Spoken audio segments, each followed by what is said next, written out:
അദ്ദേഹത്തിന്റെ വൈദിക സെമിനാരി ക്ലാസുകളിൽ ഊന്നി പറഞ്ഞിട്ടുള്ളത് ഞാൻ ഓർക്കുന്നുണ്ട്.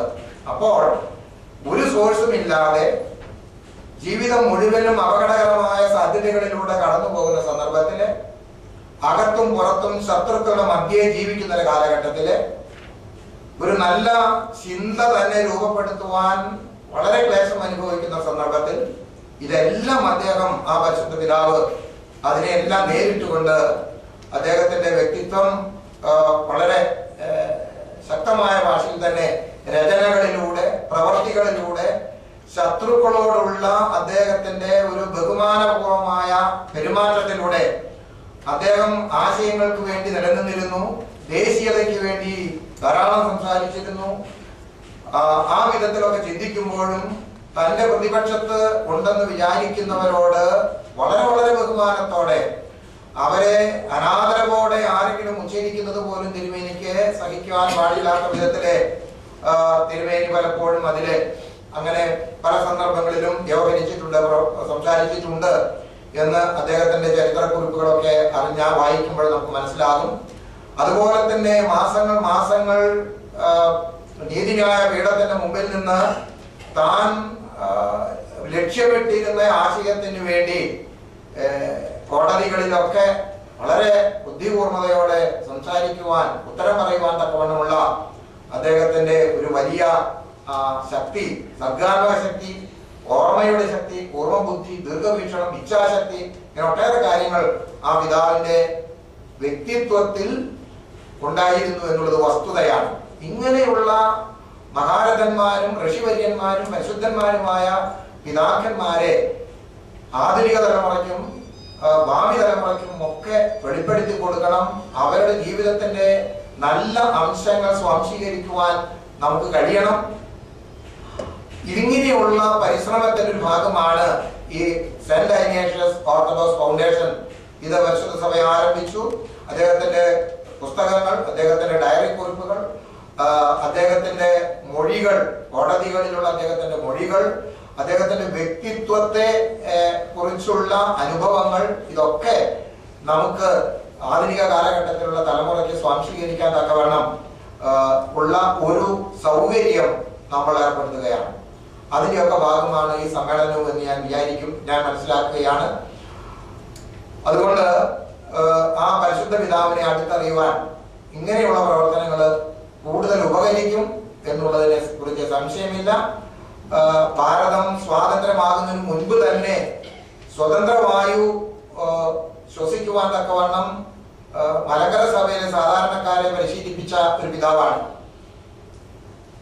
അങ്ങനെയൊക്കെ ചിന്തിക്കുമ്പോൾ ഈ രാജ്യത്തെ ബുദ്ധിരാക്ഷസന്മാരും അതുപോലെ തന്നെ രാജ്യസ്നേഹികളും ഒക്കെ കണ്ടിരുന്ന സ്വപ്നത്തിന് മുൻപ് തന്നെ ഈ ദേശീയത, സ്വാതന്ത്ര്യം, മേൽക്കോയ്മയില്ലാത്ത ഒരു സ്വതന്ത്ര സഭാ ജീവിതം, ഇതൊക്കെ ആ പിതാവ് സ്വപ്നം കണ്ടിരുന്നു. തന്റെ ജീവിതത്തിന് ഭീഷണി നേരിട്ടപ്പോഴും വളരെ സമചിത്തതയോടെ അതിനെ നേരിടുവാൻ, അതിനെ ഉൾക്കൊണ്ട് അതിന്റെ ആശയങ്ങളോട് വിയോജിക്കേണ്ടടുത്ത് വിയോജിക്കുകയും യോജിക്കേണ്ടടുത്ത് യോജിക്കുകയും ഒക്കെ ചെയ്തുകൊണ്ട് ഈ മലങ്കര സഭയെ നയിച്ച പിതാവാണ്. ആ പിതാവിനെ നമ്മൾ സ്മരിക്കുന്നു. ആ പിതാവിന്റെ ജീവിതത്തിലേക്ക് നാം വീണ്ടും വീണ്ടും എത്തി നോക്കുന്നു. അദ്ദേഹത്തിന്റെ ഓരോ വാക്കുകളോടും നമുക്ക് കടമയുണ്ട്. അദ്ദേഹത്തിന്റെ ഓരോ അനുഭവങ്ങളോടും നമുക്ക് അതെന്തെന്ന് പരിശോധിച്ച് അതിന്റെ നല്ല അംശം ഉൾക്കൊള്ളുവാൻ തക്കോണം നമുക്ക് ഇടയാകട്ടെ എന്ന് ഞാൻ പ്രാർത്ഥിക്കുന്നു. എന്റെ വാക്കുകളോട് ദീർഘിപ്പിക്കുന്നില്ല. ആ പിതാവിന്റെ സ്മരണ നമുക്ക് കൂടുതൽ പ്രചോദനവും ഒരു ഈശ്വര ബന്ധം കൂടുതൽ പ്രബലപ്പെടുവാൻ തക്കവണ്ണമുള്ള സാഹചര്യങ്ങളും ഉണ്ടാകട്ടെ എന്ന് പ്രാർത്ഥിച്ചുകൊണ്ട്, ആശംസിച്ചുകൊണ്ട്, ആ പരിശുദ്ധ പിതാവിന്റെ പ്രാർത്ഥന നമുക്ക് കോട്ടയായിരിക്കട്ടെ എന്ന് പ്രാർത്ഥിച്ചുകൊണ്ട് ഞാൻ എന്റെ അധ്യക്ഷ പ്രസംഗം സംഘടിക്കുന്നു. ദൈവം നമ്മളെ വാഴ്ത്തി അനുഗ്രഹിക്കട്ടെ.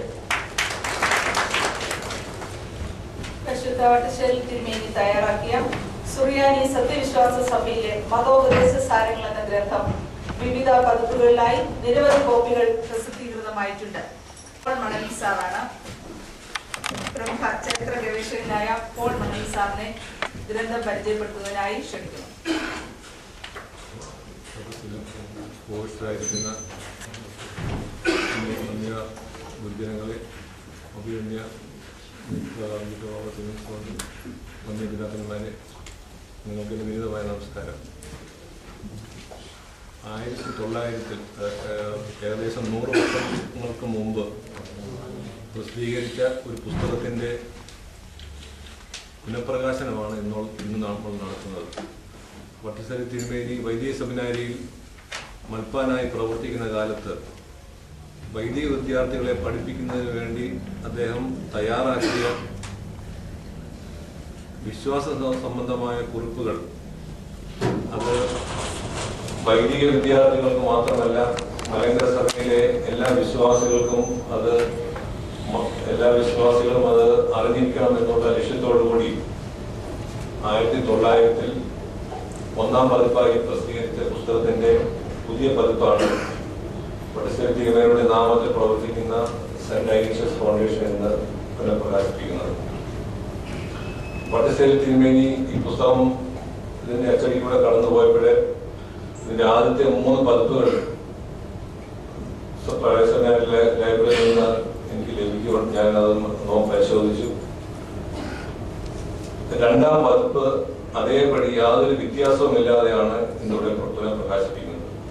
1ാം പതിപ്പിൽ വന്നിട്ടുള്ള തെറ്റുകുറ്റങ്ങൾ 2ാം പതിപ്പിൽ വട്ടശ്ശേരി മൽപ്പാൻ തന്നെ, വട്ടശ്ശേരി തിരുമേനി തന്നെ തിരുത്തി 2ാം പതിപ്പ് തിരുവല്ലയിലെ ബദനി ബുക്ക് ഡിപ്പോ 1ഉം 2ഉം 3ഉം പതിപ്പുകൾ തിരുവല്ലയിലെ ബദനി ബുക്ക് ഡിപ്പോ ആണ് അച്ചടിച്ചത്.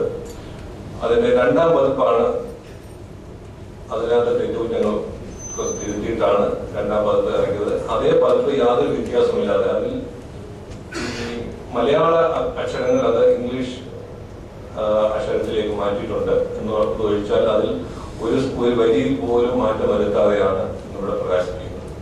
ഞാൻ ഒരു വരി പോലും മാറ്റിയിട്ടില്ല എന്ന് ഞാൻ പറയുമ്പോൾ ഈ പുസ്തകത്തിന്റെ പ്രാധാന്യം കഴിഞ്ഞ 100 വർഷമായിട്ട് വളരെ വിവാദമുള്ള ഒരു പ്രാധാന്യം ഈ പുസ്തകത്തിനുണ്ട്. പട്ടത്തത്തിനുള്ള മേലധികാരം അന്ത്യോക്യ പാത്രീസിൽ ഇരിക്കുന്നതാണ് എന്നുള്ള ഒരു പ്രസ്താവന ഈ പുസ്തകത്തിൽ ഉള്ളതുകൊണ്ട് ഈ പുസ്തകത്തിന് പുനഃപ്രകാശനത്തിനുള്ള ഒരു സാഹചര്യം വളരെ ഉണ്ടായില്ല. അത് ജാതിപ്രസ്ഥാനത്തിന്റെ ഒരു 2 തവണ ജാതിപ്രസ്ഥാനം പ്രസിദ്ധീകരിച്ചതിനെ പറ്റി വിവാദമുണ്ടായി. അതേപറ്റി ഒന്നും ഞാൻ കടക്കുന്നില്ല. അതിന് മറുപടിയായിട്ട് ആദായ സ്റ്റഡി സെന്റർ അവര് ഈ പുസ്തകം അതേപടി പ്രസിദ്ധീകരിച്ചു. അതിന്റെ പ്രസിദ്ധീകരണം കൊടുത്ത് പ്രസിദ്ധീകരിച്ചു. എന്നിട്ട് നമ്മളത് ആ പുസ്തകത്തെ പുനഃപ്രസിദ്ധീകരിക്കാൻ നമ്മൾ തയ്യാറായില്ല. പിന്നീട് ഇപ്പോഴെ വേദശാസ്ത്രജ്ഞനായ ഐഗ്നഷ്യസ് തിരുമേനി പുസ്തകം അത് പുനഃപ്രസിദ്ധീകരിക്കണമെന്ന് കൽപ്പിക്കുകയും അത് അതിനുവേണ്ടിയുള്ള അവകാശം ചെയ്യുകയുമാണ് ചെയ്തത്. അപ്പോൾ അതിന്റെ സംശോധനത്തിലൂടെ കടന്നു പോയപ്പോൾ തിരുമേനി പുസ്തകത്തിൽ വളരെ ഒരു ദീർഘമായ ആമുഖം എഴുതിയിട്ടുണ്ട്. പട്ടണത്തിനുള്ള മേലധികാരം അന്ത്യോക്യ പാത്രീസിൽ ഇരിക്കുന്നതാകുന്നു എന്നുള്ളതിന് വ്യാഖ്യാനം, അത് മനോഹരമായ രീതിയിലുള്ള വ്യാഖ്യാനം കൊടുത്തിട്ടുണ്ട്. അത് ആത്യന്തികമായ ഒരു പ്രസ്താവനയല്ല. അത് 912-ലും 34-ലും ഒക്കെ അത് തിരുമേനി ജീവിച്ചിരിക്കുമ്പോൾ തന്നെ കടരൂപം തയ്യാറാക്കിയ മലങ്കര സഭയുടെ ഭരണഘടനയിൽ തന്നെ അന്ത്യോക്യ പാത്രീസിന് പട്ടണത്തിനുള്ള മേലധികാരം എങ്ങനെയാണ് നിക്ഷിപ്തമായിരിക്കുന്നത് എന്നുള്ളതിനെ പറ്റി തിരുമേനിക്കുള്ള വ്യക്തമായ ധാരണ 912-ലും 34-ലും ഒക്കെ ഉണ്ടായിരുന്നു.